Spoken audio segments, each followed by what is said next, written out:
Então, eu acho que o elemento coragem no empreendedorismo, ele não sozinho, ele não vai garantir, né? O ímpeto não garante só nada, mas o elemento coragem está presente em todos que empreendem, né? Como um elemento que eu acho que tem que ser muito respeitado, né? Porque quem vai lá e faz, normalmente são pessoas que tiveram a abnegação de, às vezes, não dormir, não estar em casa, viajar, de correr riscos, né? De colocar, às vezes, todo o seu patrimônio em risco.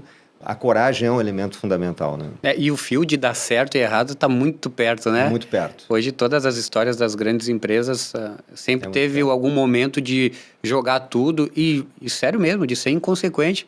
Então, a história que deu certo para alguma empresa lá no fim, que aí fica bonito, é a mesma história que deu errado, né? O mesmo movimento foi feito, exatamente só que um deu certo e outro foi errado. Eu também encontrei dentro desse meu mundão aí agora, de ser empresário e tal. A gente tem um clube de negócio, que é o FLF Club, e a gente tem um grupo de mentorias também, que a gente dá umas mentorias online, assim, sobre tudo, né? Mas sempre sobre empresas, negócio e tal. E eu achei que a palavra, e foi bom o senhor falar isso, que eu acho que eu tô certo. A nossa função é dar coragem para as pessoas. Antigamente as pessoas tinham mais coragem. Hoje as pessoas são medrosas. Porque elas têm medo de não dar certo, né? Então, a gente sente nos grupos que é sempre... não é o fazer, o que tu faz, isso pouco importa, mas é a coragem.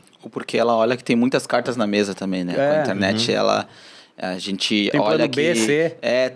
Eu tô fazendo isso, mas aquele mercado ali tá legal, mas aquele modelo ali tu olha muito, né? Eu penso que antigamente, cara, era aquilo ali, não tem muita distração, é foco, coragem. Mas eu tenho uma questão que eu vejo, a gente conversa muito aqui entre nós, que a coragem, na minha visão, assim, é como se ela fosse assim, importante na página 1.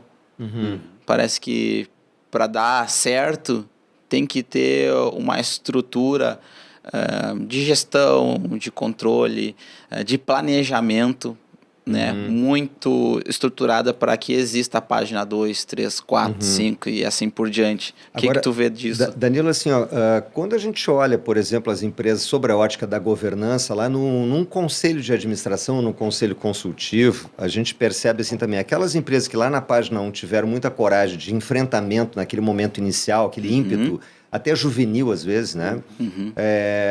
Quando o medo de perder começa a ser maior do que a vontade de ganhar, a empresa começa a andar de lado. Entendeu? Então, não é só até a página 1. Lá na frente, as empresas começam a ter um certo temor daquela coisa. Eu não vou correr mais riscos, porque agora o risco, quando eu vou perder alguma coisa, é um risco muito grande. Sim. Tá certo? E a empresa começa a se desencorajar para certos movimentos, de avançar estrategicamente num novo mercado, de fazer uma diversificação, tá?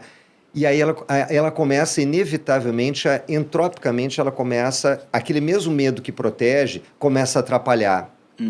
Né? Então, aí já não corre mais risco, aí dá uma situação total de crise, as empresas começam a encolher o seu processo, tira um produto, fecha a filial, demite gente, começa um movimento reducionista, contracionista, e as oportunidades vão ficando no próprio mercado, para aqueles que ainda têm uma certa coragem, um certo planejamento, ou contam com gente com talento. Exatamente. Tá certo? Exatamente. Então, de uma certa maneira, eu acho que ela acompanha um pouco mais, talvez com um pouco mais de racionalidade e de ponderação, mas a coragem ela é importante até lá na frente, né? Porque o pessoal já tem o que perder, né?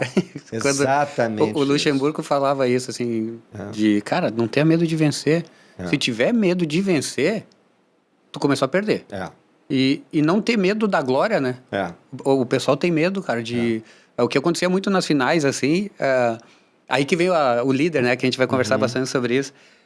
Se o líder não tiver atento, com bons ouvidos dentro do vestiário, porque sempre tem um líder principal e outros 3, 4, né? E não é necessariamente o capitão. Tem vários tipos de liderança. E tu vai numa final, assim, sei lá, uma Copa do Brasil, Corinthians, Cruzeiro e Corinthians.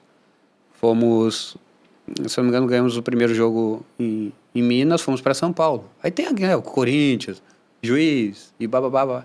Aí começa no vestiário. Cara, será que a gente vai ganhar esse jogo? E se a gente não ganhar? Vão querer matar a gente. Porque somos favoritos, temos vitória, estamos com o jogo na frente, né? Jogamos pelo empate, e aí começa. Aí o líder tem que estar no vestiário. Tá com medo do quê, cara? Vamos lá, vai dar certo. Então tu tem que estar animando toda hora, porque a nossa mente nos sabota o tempo todo. E principalmente pessoas que nunca ganharam. As pessoas que nunca ganharam são as pessoas que têm os pensamentos negativos. As pessoas que ganharam e sentiram o gosto da glória. Aquela adrenalina da vitória, né? E depois que tu ganha, tu esquece os meios. Se tu tava com dor, se tu machucou, cara, tu entrou pra história, teu nome vai estar na história.